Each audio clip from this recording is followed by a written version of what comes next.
Good morning.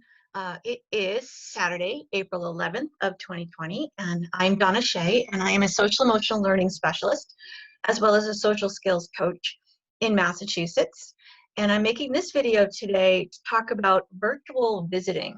It is Easter weekend, so there's a lot of families that may be celebrating that particular holiday, and there'll be a lot of virtual visiting going on.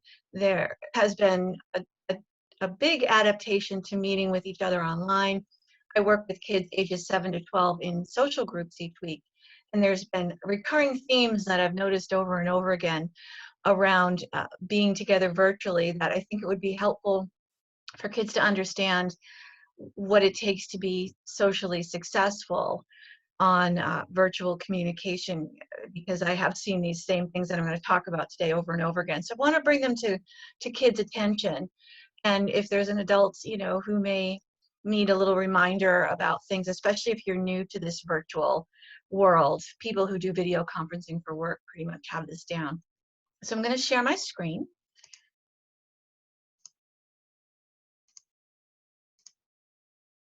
So just a few tips, real quick tips about socializing in a virtual world, which is very different from us socializing together out in public.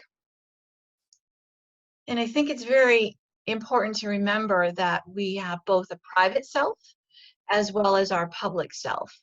And most of our time when we're home involves our private self. So that's where we can scratch and where we can burp and do all kinds of things that we don't normally do when there's other people around. Our public self, however, should be the one that gets in front of the camera, whether it's to visit or whether it's for school or whether it's for work. The kids who attend school online, same thing. So right away, very important is to have a neat appearance when you are getting in front of the camera, involving getting dressed, washing your face, brushing your hair, no bedhead when you're going to meet other people in a virtual room. Position yourself so that you can be seen. I can't tell you, all week long I've been looking at the tops of heads without seeing the rest of the face. So it's important to remember that people see exactly what your camera sees. So if your camera is showing you the top of your head or you looking down like this, that's all that everybody on the other end can see as well. When you're signing on to a virtual platform such as Zoom, which is the one that I'm using, most of the time you'll be asked to test your camera and your microphone right away before you even get started. So it's important to test your camera, make sure that you can see yourself, see what's behind you, see what things look like. You may need to adjust yourself away from your laptop or your computer or your tablet or your phone to sit a little further back.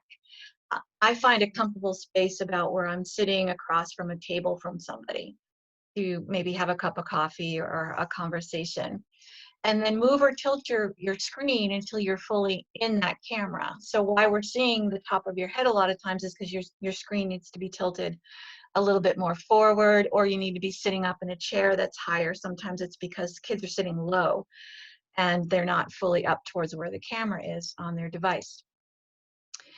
Using your inside voice, kiddos, when you are on a microphone. There's no reason to talk any louder than you normally would. The microphone is very sensitive, as are other people's ears.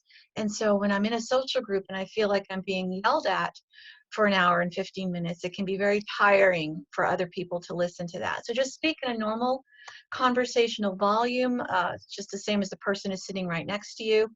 People will let you know if they need you to speak louder. They definitely will say, hey, we can't hear you. Can you speak up a little bit or turn your volume up a little bit? The camera is not a mirror. And I have been looking at this all week. Don't pick your nose. Everyone on the conference call or on the video call can see you doing that, right? Don't put your eye up to the camera. It's creepy, right? Don't just do that.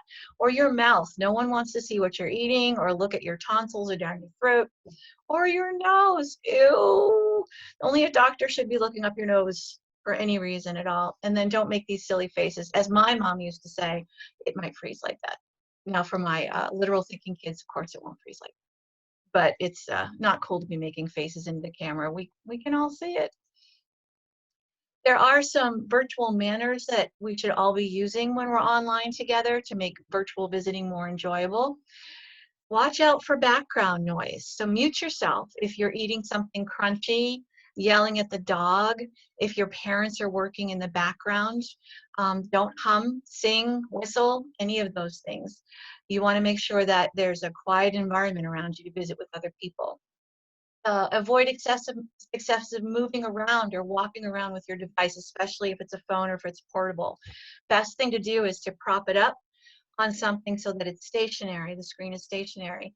And if you have to move around the house, let people know you have to move and turn your camera off so that we don't have to have that dizzying sensation of walking around with your camera flying all over the place. Beware of conversation hijacking especially when you're in a group. Make sure you're not dominating the conversation, that you're not the only one talking in the group. Everyone wants to have their turn to talk, and everybody wants to be seen. And then as far as items and animals go, this has been a big one working in the social groups this week. Only show items and introduce your pets to the camera, or give a tour of your bedroom, say, if you ask first and if people express an interest in it, and if it's relevant to what's going on. If you're sitting in a classroom with your teacher, you don't want to be showing toys. You want to stay on topic the same as you would if you're in a room conversing with other people in real life. So that's just quickly what I had to say. We're all having this particular challenging conversation right now, getting people to turn their video on, getting people to mute themselves, unmute themselves. It's a learning curve for all of us. And I'm finding it quite fun to be meeting with kids virtually. It's not my first choice, but it's kind of cool. We're working on the same skills that we would be if we were at the Peter Pan Center face-to-face doing a social group.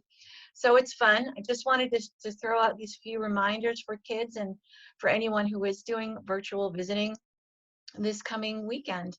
And if you are celebrating, I wish you the happiest and peaceful of holidays, and have a great week. And if there's another topic that comes up to do a video on, I'll be sure to do one.